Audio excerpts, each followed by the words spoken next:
Hey guys, for today's video, I'm going to take you through a simple static stretching routine, and it's a follow-along routine that you can learn as you do the video with me. And if you like it, you can just jot it down and modify it and use it on your own. So the video is a little lengthy, bear with me, make sure that you just breathe and let your stretches kind of settle into themselves, right? You don't want to rush the stretching and recovery aspect of your routines. Hey guys, so I'm going to be taking you through a static stretching routine that you're supposed to complete at the end of any training session that you may have. So I myself actually just finished doing a really aggressive kettlebell workout with a good buddy of mine, and so I'm a little bit sweaty, I'm pretty warm, and it's important that you do these static hold stretches at the end after you've already worked out, because you're working on stretching and basically releasing the tension in the muscles and allowing there to be blood flow and recovery to occur after you've done your workout. So we're going to start off, we're just going to do a couple of loose shakeouts, make sure that you're kind of ready to go. And you're going to start with your right hand, you're going to come over and behind, and you're going to grab your elbow and you're going to pull your elbow down. So again, none of these stretches are supposed to be aggressive, right? You are feeling out your body. And as you do this, you're just going to hold for 8, 7, 6, 5, 4, 3, 2, 1. You're going to go to the side. 8, 7, 6, 5, 4, 3, 2, 1. Other side, same arm though. 8, 7, 6, 5, 4, 3, 2, 1. And back. 7, 6, 5, 4, 3, 2, 1, and all the way down. And let yourself just kind of hang here, still working on that stretch. You might be able to even play with your stretch a little bit, moving side to side, but holding it.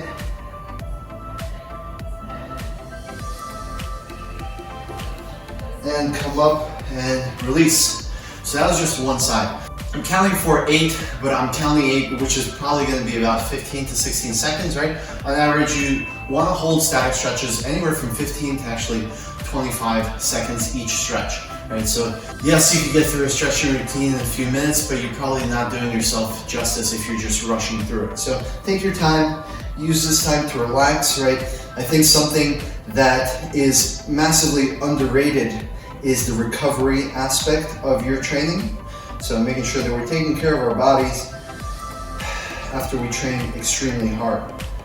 And then you're going to go to the side and hold the same thing. Right, we're doing the other arm now.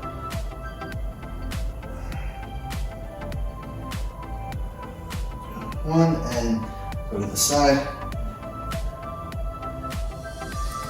And reach up and out as you do this, right? We're not just collapsing on the side. And the same thing here, we're not just collapsing back, we're actually going up and back, and we're trying to arch our back as we go back, and just let it stretch. And all the way forward.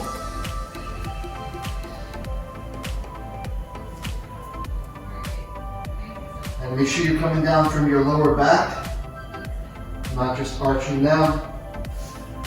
Great.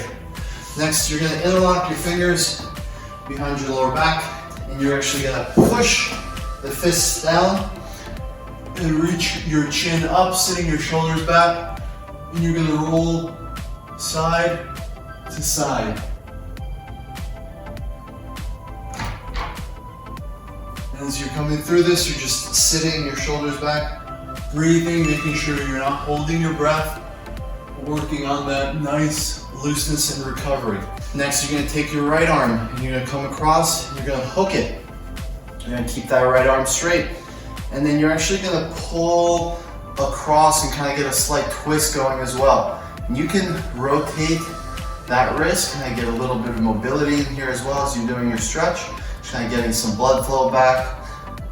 And what you can do is you can also adjust these stretches, right? So something that I like to do is sometimes I'll go up with this stretch, and sometimes I'll even come down and across with this stretch as well. Just getting different elements of that rotator cuff to stretch out. So again, left side now, hold, You can twist across. Nice and simple.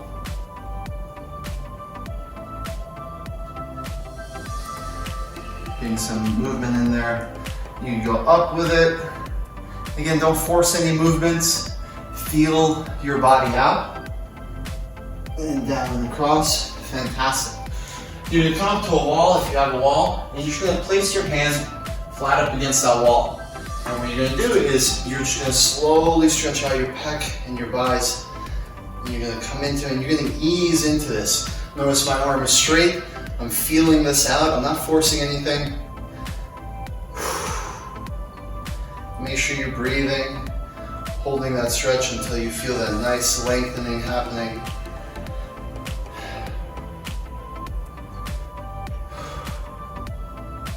Nice and simple, great. You can do that same arm and you're gonna reach up high. And you're gonna come up to that wall and you're gonna lean into it again. So you can actually go past the wall. So notice the wall is here. I'm actually pushing past it. You're gonna get a nice deeper stretch in here. Nice and simple. Again, don't force anything. Fantastic. Other arm. Flat up against the wall, thumb open.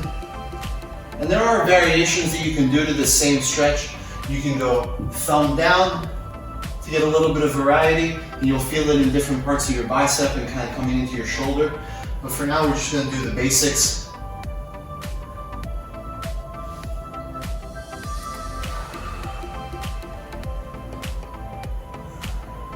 Yeah, no forcing anything. Ease into it, breathe. 2, 1, great. And then reaching up, come up against the wall, and just lean into it.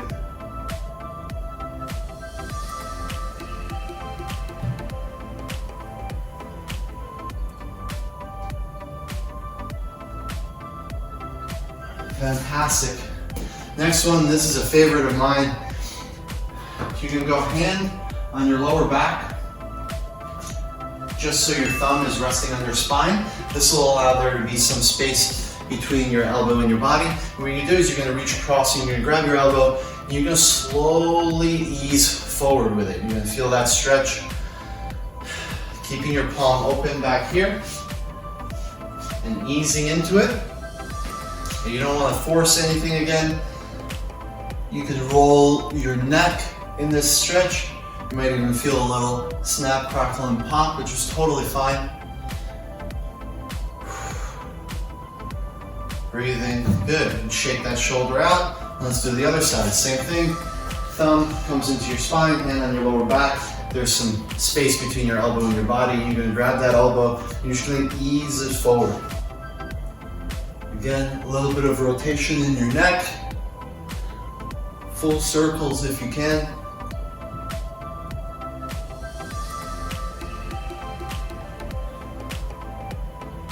Fantastic. Next, you're gonna come in, you're gonna go thumb. It's gonna come into your sternum. Your sternum is that little V part of your rib cage right here. So you're gonna press thumb into your sternum. Palm is gonna be facing this way. You're actually gonna grab your fingertips and you're gonna push them back so that your forearm comes parallel to the ground. You should feel this stretching out your hand into your wrist, into your forearm. This is a really great stretch for tennis players. We have a tendency to lock our arms, right? Especially when we play a lot and we grip really firmly, there's a tendency to over grip on the racket, right? So easing into this, breathing, and then relax. You're gonna go the opposite way now. You're gonna come down with this stretch, arm is straight, right? So you're gonna feel some tension. If you can't feel enough tension, don't force it. Kind of move it around until you find that spot that is gonna give you a nice stretch, and you can roll your arm as well in there, kind of feeling it out. We do the same thing on the other side. Thumb comes into your sternum, forearm is parallel to the ground, and you've got your fingertips being pressed back. So nice and simple. Feel this out. Make sure you're breathing. Continue to breathe through this entire routine.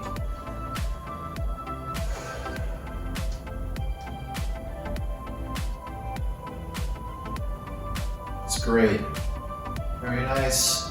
Again, don't force anything. Let your body relax.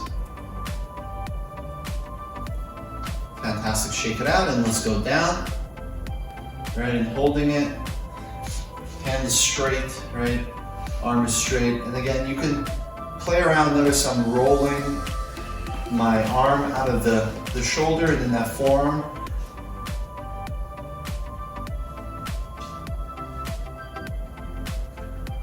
Fantastic. Shake the arms out. Great job. So moving on, we are kind of finished with our upper body for the most part, and we're going to start working on our legs and working through our hips and everything. So you're actually going to come down, legs are together. What you're trying to do is actually keep your legs together, keep them straight. If you can't go all the way down, if you're not as flexible as say I am, and maybe there's different levels of flexibility, that's totally fine. What you're going to do is just grab the back of your calves and pull your stomach into your knees, keeping your back straight. And you're going to try to hold this, stretch, and keep breathing through all of this.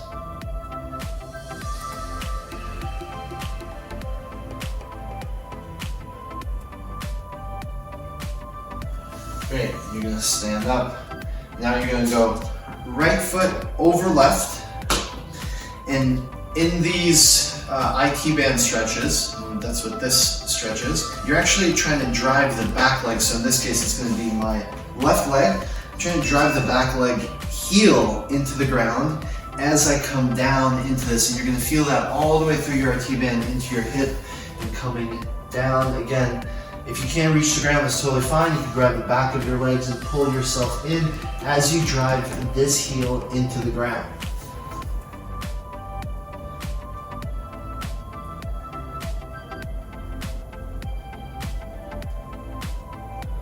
Keep breathing. Fantastic. Left over right now, same idea.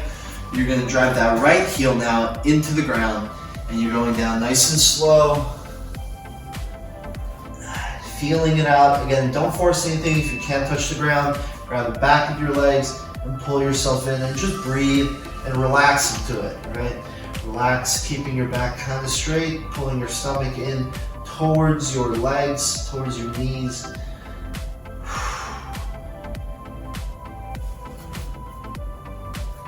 Fantastic. All right, next, you're going to go into a side lunge. And here you're going to keep both feet on the ground, both heels on the ground, toes pointing in the same direction. You're just going to feel this out, right? Don't force anything again. Just gonna hold this position. You should feel it in your groin. Keep your chest up for now. You can put your hand on the ground if you'd like. And then as you adjust, you're actually gonna sit on this back heel and you're gonna grab the toe and pull that toe in. And again, keep holding that stretch. Breathe. Fantastic. You're gonna shift over to the other side. Toes parallel, facing forward, heels still staying on the ground, feeling it more in that groin for now.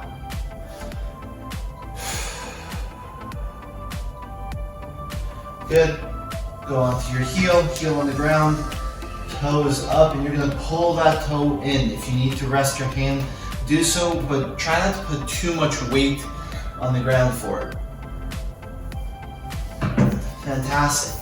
Next, and this is possibly one of the more important stretches as a tennis player that you can do, is just a simple split in three directions, right? You've got the regular standard split that you're going to go into, and if your split isn't low, that's totally fine. That's why we're doing this. We're going to work on it. So a question that I get pretty frequently is, how long did it take me to get to this? And this is, haven't been doing a stellar job recently with my splits, but this is still somewhat low. It took me one summer, 3 months to go from somewhere around here was my best split to what you see now. And so what I want to really point out is, again, you're not forcing it, sit into it and breathe, right? Keep your arches parallel to the ground for now. So We're going this way. This is really important because it also strengthens your groin as well as stretches them out. So as we sit into it, we sit into it a little bit lower. Keep breathing. Fantastic. As you come out of it, use your hands a little bit and you're gonna pivot in one direction. This way, my left leg is facing forward. Again, ease into this. Don't force anything. You can inch your way forward, inch your way back. Breathing. You can move around in this a little bit. So you're feeling this out.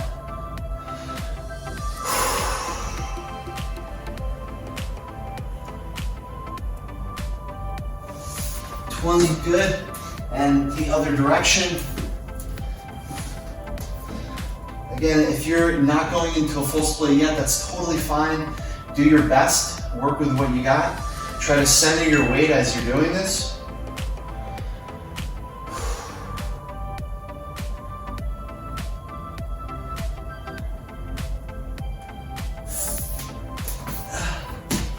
All right, good job.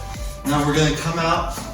We're gonna go into a sumo squat, so you're gonna point your toes out. You're gonna grab the inside of your feet, and notice that I'm in a position where I'm not necessarily sitting down, but I'm gonna press my elbows into my knees so that my knees flare out, and I'm gonna feel this in my groin. I'm gonna move slowly side to side, just kind of playing with it, feeling out my body again. Nothing is being forced here. I might rock forward and back as I feel this out. Fantastic. Great stretch to do. Next, I'm just gonna use this chair, is you can put something under your knee if you'd like. You're gonna put your foot up on something, or you can hold it yourself this way. But the reason that I'm gonna put my foot on this is because I actually wanna stretch out and reach up as I'm doing this. So now I'm reaching up with both arms, and feet, again, you should feel this all the way through your hip flexor down into your quad. And as you do this, I want you to actually come across and then push forward. And reaching up again. And breathing. And ease out of it. Now you're gonna do the same thing with the other leg. You're gonna sit into it, nice and easy. Keep breathing. You're gonna reach up. You're gonna lean forward. You're gonna push your hips forward, right? And then you're gonna reach up. And you're gonna slowly come down and come across. Actually feel that stretch in your hip flexor even deeper as you come into it, and keep breathing. Fantastic. You're gonna come out of it. Really simple last two stretches that we're gonna do. We're gonna go a little bit lower. Is we're gonna go into a pigeon stretch. And I might get cut out of the camera here, hopefully not.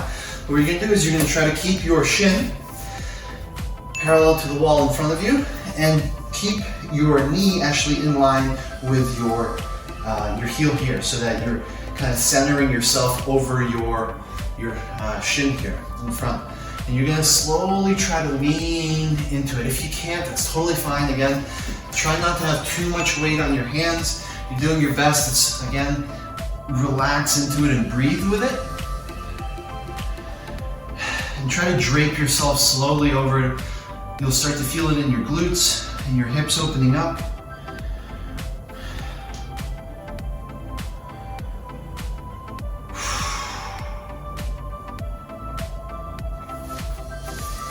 Fantastic, and you can just come out of it just like I did there. You're gonna slide the other leg forward.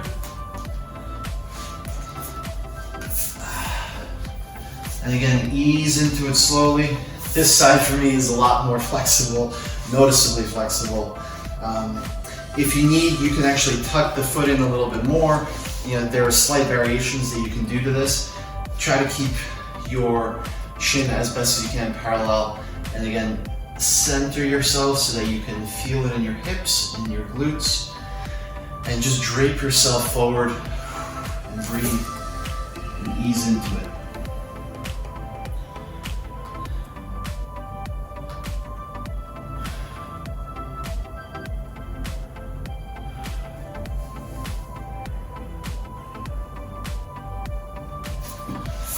fantastic. And last one, we're just gonna do this for our calves. You can either do this stretch in a downward dog where you hold your calf down this way.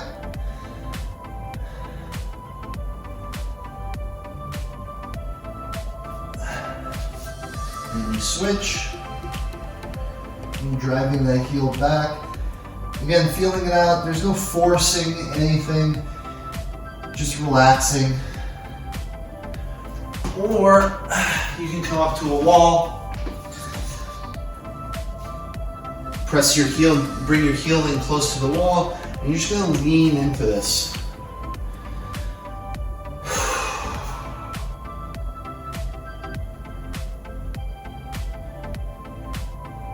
So this one's really important, especially if you're jump roping a lot, kind of stretching out your calves, making sure that you are, giving yourself that flexibility and getting that blood flow back in, relaxing a little bit.